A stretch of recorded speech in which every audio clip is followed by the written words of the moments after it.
দেখতে পাচ্ছেন একটি বৃহৎ আকারের নিম বৃক্ষ। এই নিম বৃক্ষ আমাদেরকে শুদ্ধ অক্সিজেন দিয়ে এই পরিবেশকে সুস্থ রাখার যে একটি দায়িত্ব, সে দায়িত্ব, এই শুদ্ধ অক্সিজেন দিয়ে যে একটি দায়িত্ব পালন সেটি করে থাকেন এই নিম বৃক্ষ।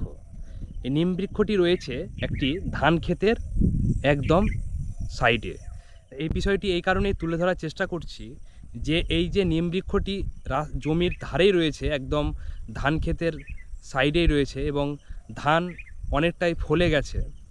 তাই আমাদের মধ্যে একটি সমস্যা রয়েছে, যেটা আমাদের বৃক্ষ রোপণ করতে গিয়ে অনেক সময় এই রকম সমস্যার সম্মুখীন হতে হয়।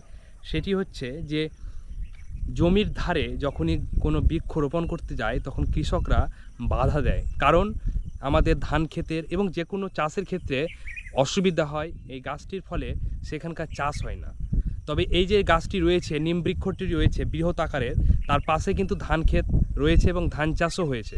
তাই আমি সেটা দেখাবো যে আমাদের মধ্যে যে একটি সমস্যা রয়েছে যে গাছ পাশে থাকলে ধান জমিতে চাষ হয় না, সেটি কিন্তু আমাদের ধারণা ভুল। প্রত্যেকের কাছে অনুরোধ, বৃক্ষ রোপণ করবেন, জমির ধারে কোনো সমস্যা নেই। একটু হয়তো সমস্যা হলেও সেটা আমাদেরকে মানিয়ে নিতে হবে, কারণ গাছ আমাদেরকে যেভাবে নিঃস্বার্থভাবে বাঁচিয়ে রাখে, তাতে আমাদের এইটুকু একটু মানিয়ে নিতে হবে। আমি দেখাচ্ছি যে ধান ক্ষেতটি কতটা সুন্দর হয়েছে।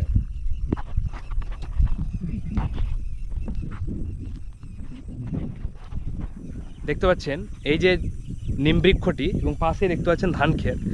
ধান জমির আমি কাছ থেকে দেখানোর চেষ্টা করছি যে কোনো রকমের ধান ক্ষেতের যে সমস্যা, ধান ফলেনি ভালোভাবে এই গাছের জন্য, তা কিন্তু নয়। আমরা কিন্তু এটা মনে করি যে জমির ধারে গাছ থাকলে সেখানকার চাষ ভালো হয় না। এটি কিন্তু আমাদের সম্পূর্ণ ভুল ধারণা, সেটা আমি দেখাচ্ছি। দেখতে পাচ্ছেন এখানে এই যে ধানগুলো রয়েছে, এই যে জমির ধারে এই ধানগুলো রয়েছে, এই ধানগুলো কিন্তু যথেষ্ট ভালো ফলেছে। দেখতে পাচ্ছেন ধান ফলগুলো যথেষ্ট ভালো ফলেছে। এই যে পাশে দেখতে পাচ্ছেন নিম বৃক্ষটি বৃহৎ আকারে নিম বৃক্ষ রয়েছে এবং এই পাশেই রয়েছে এখানে। আমি দেখেছি যে এই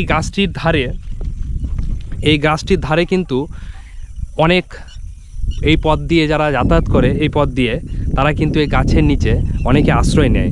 তাই আমাদের কাছে গাছ একটি অনেকটাই আশ্রয় এবং শান্তির জায়গা। তাই সকলের কাছে অনুরোধ, এই ধারণা থেকে একটু দূরে থাকবেন, কারণ গাছকে ভালোবাসুন।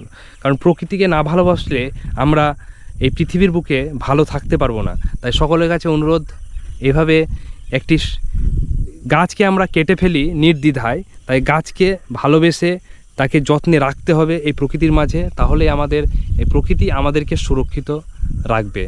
ধন্যবাদ। সকলে ভালো থাকবেন, সুস্থ থাকবেন এবং সচেতন থাকবেন।